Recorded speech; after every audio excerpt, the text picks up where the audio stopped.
Here's 10 improvements that we did just this week alone. So the first is we've added a stream deck, and it's going to make it much faster to do any kind of functions and different processes. The second thing is this really nice reorganization of a grinder. It's just got all the different places marking and cleaned up the glasses, give them a spot so they don't get dusty, and a really easy hook for this grinder so that you can clip it on and unhook it off. The next thing is a logo kit. So designed this new, we already had the logo kit, but designed these new holder so that you can just make it on the CNC machine, and we've rolled that out onto another couple of things as well.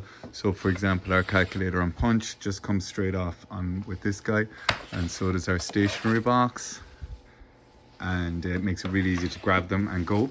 The next thing is a process where we were requiring to glue in the frets. It was a really awkward process, and so you mill a slot on this with a 0.8 N mil bit, and then you bring it over and you press the frets in with this machine here.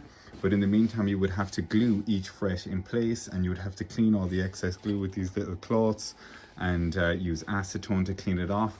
So what we've done is we were using a 0.8 mil to make a 0.8 mil slot, but now we're only using a 0.6. And what it means is that the frets fit in much tighter and better. So what we think is that we will no longer have to use the glue, so it'll be much faster process and much more enjoyable to do.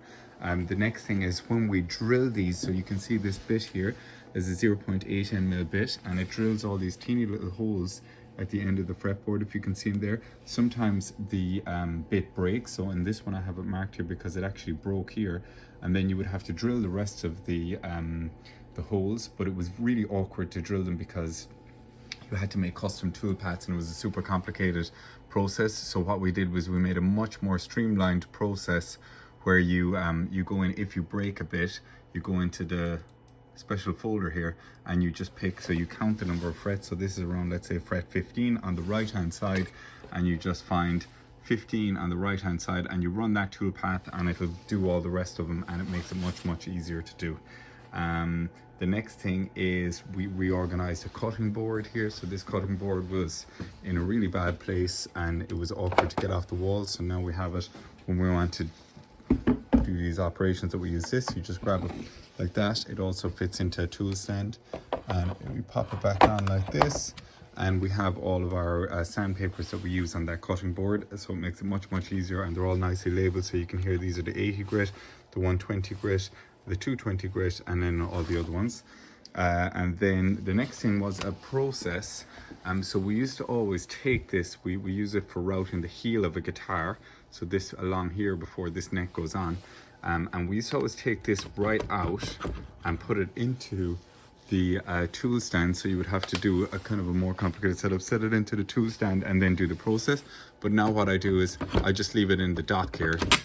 It runs from, I don't take it out of this at all, and you just switch it on and you do the process. It runs off of a battery and you just do it, and there's no messing around with setup times or anything like that.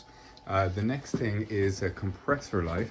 So we have a compressor outside, and the problem is the compressor is new. We built a new place outside for it, and it's a silent compressor, so you don't know when it switches on. So we've added this light, so when the compressor comes on, this light lights up, and we know exactly when the compressor is on, just in case there's any kind of a malfunction and the compressor is running for a very long time or anything like that. At least we know what's happening with the compressor. And then a final very simple improvement, number 10, is that we have a step ladder, and we never had a good spot to put it, but sometimes it will be over here, sometimes it'll be here, sometimes it'll be here. You'd be looking around the place for it. So all I did was took a marker and marked it in on the ground, and step ladder here. So now we all know that the step ladder goes here. Oh, and I forgot this last improvement, which is a new UV kit that we made. So here it is, everything has a spot in here. There's a brush here, and this is a UV sealer. So we have a process where we spray paint headstocks, which you can see up there, the black headstocks. It takes a very long time. We're using this primer, and you have to spray it a lot of times, and it's really awkward to do. So we came up with using this UV sealer, and you use this torch, which is a UV torch, which you can see you just switch on. So you paint this stuff onto the headstock with this of the guitar, and that's the sealer. And there's also a little squidgy in case you want to use a squidgy on it.